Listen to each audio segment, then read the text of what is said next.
Nanaimo, Ladysmith. Thank you, Mr. Speaker.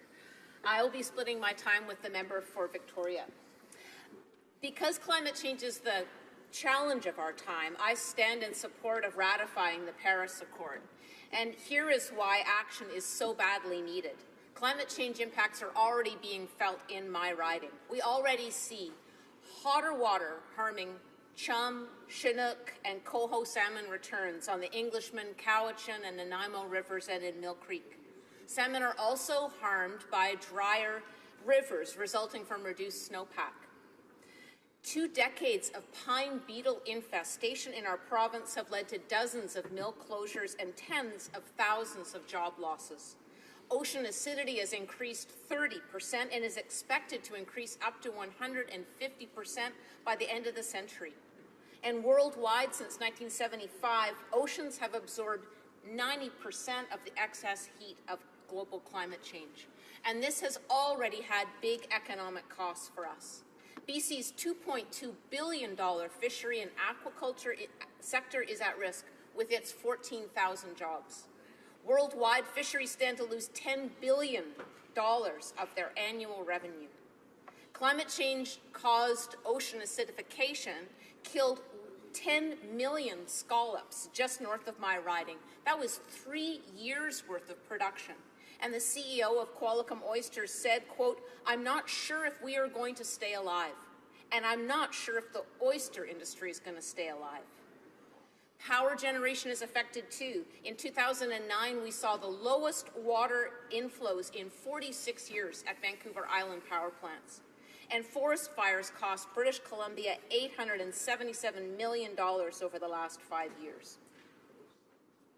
Drought, disease, and pests threaten food security on Vancouver Island, which already imports 95% of its food externally. Now, the good news is that acting on global climate change can boost small business and good local jobs. Climate action is a win-win for our local economy and our global environment, and we're already innovating and cutting greenhouse gas emissions in my riding and adding good-paying, sustainable jobs. Nanaimo's Harmac Pacific Mill is energy sufficient, and it uses biofuels, including wood waste, to generate 55 megawatts of power.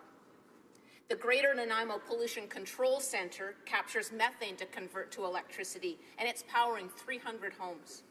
Nanaimo's home to Canadian Electric Vehicles, which for 25 years has been making industrial vehicles from electric trucks to Zambonis to electric bobcats. 2 groups right now are building energy conservation affordable housing in Nanaimo. Low energy use equals low operating costs equals greater affordability. And Vancouver Island University carpentry students dedicated 5,000 hours of volunteer time to building that Habitat for Humanity's most recent build. And the Nanaimo Aboriginal Centre is building affordable housing right now using passive energy design, which uses 80% less power than normal. Now, this is good news countrywide. Canada's green building sector has $128 billion in gross annual output, and it employs more direct full-time workers than forestry, mining, oil and gas industries combined. We need our government to support local initiatives and remove barriers to innovation right here at home. We have the know-how here in our communities, and we want climate leadership that supports, not impedes, cutting greenhouse gas emissions right here on our coast.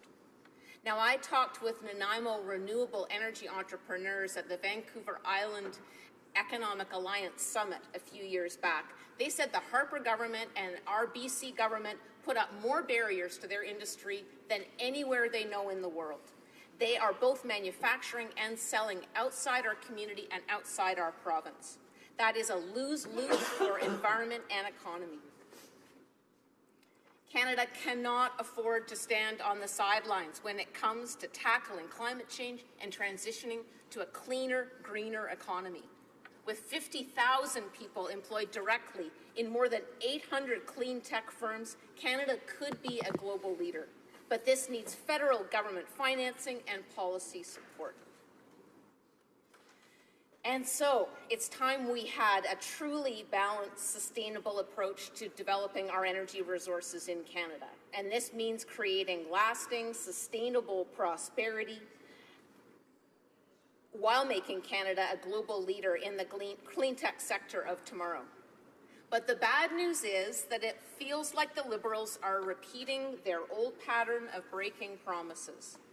In the early 90s, I was involved through the environmental NGO community with a group called the Economic Instruments Collaborative.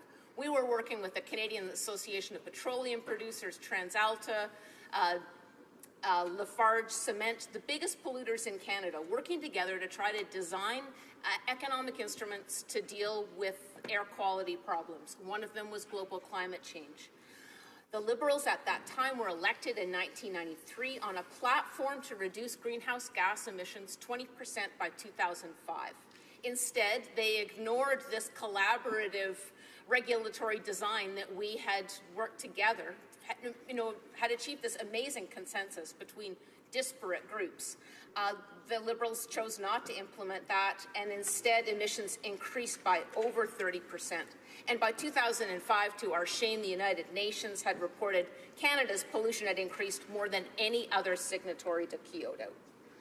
So, while New Democrats support the ratification of the Paris Agreement, we're concerned that the Liberals have shown no plan and no real effort toward achieving its targets.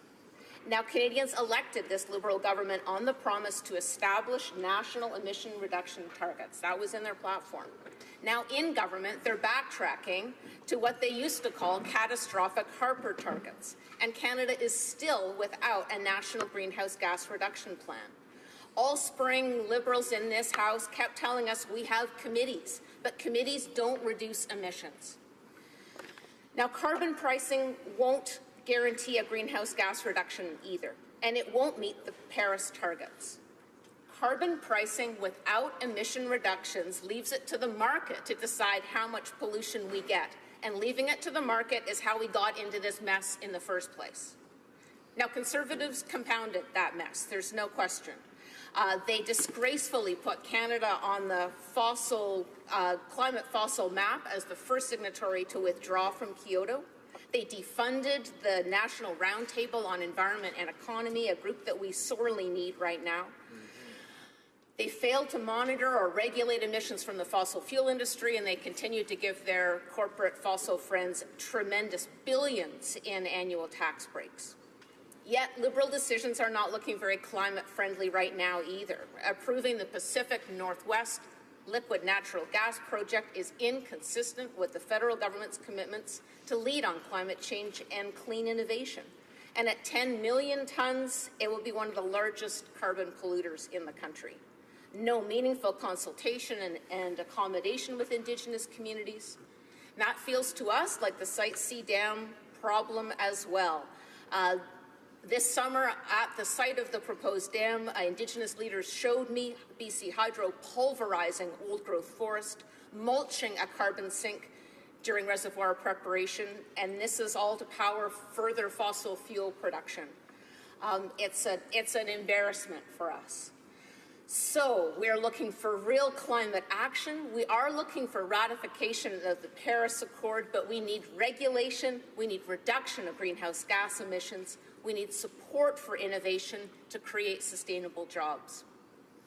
And we, as legislators in this House, have a sacred duty to future generations, to the people, to the animals, to future generations, to make it right for our planet, and for the first time in Canadian history, to actually lead on climate change.